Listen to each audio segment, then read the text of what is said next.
വൈദ്യരെ, കൈ മടക്കുമ്പോഴും നിവർത്തുമ്പോഴും ഭയങ്കര വേദന. കൈ വേണ്ടത്ര അനങ്ങാത്തത് കൊണ്ടാ. നടക്കുമ്പോൾ കൈ വീശി നടക്കണം. പിന്നിൽ കെട്ടി നടന്നാൽ അനക്കം കുറയും.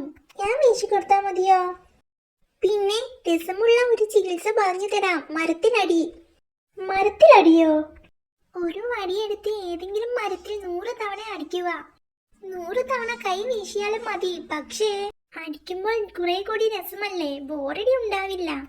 ശരിയാ, ഇടയ്ക്കിടയ്ക്ക് അടിക്കാൻ ചാൻസ് കിട്ടുന്നത് കൊണ്ട് കടികളിന് തീരെ ബോറടിയില്ല. ഈ മരം മതി ശരു. എടാ മരമേ, നിനക്കെന്ന് കിട്ടും. ഹി ഹി ഹി. പടിയും കിട്ടി. ഹി ഹി ഹി ഹി. ഇതെന്താ? ഹി ഹി ഹി. ചികിത്സയാ, ചികിത്സ. കൈ പൊങ്ങാനുള്ള ചികിത്സയാ.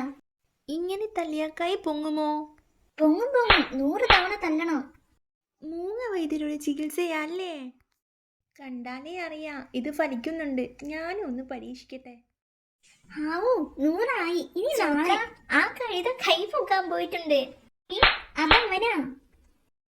ഹാ, നിങ്ങളുടെ ചികിത്സ ഫലിക്കുന്ന മട്ടില്ല. അടി 100 അല്ല 300 ആയി. ഒരു വ്യത്യാസവുമില്ല.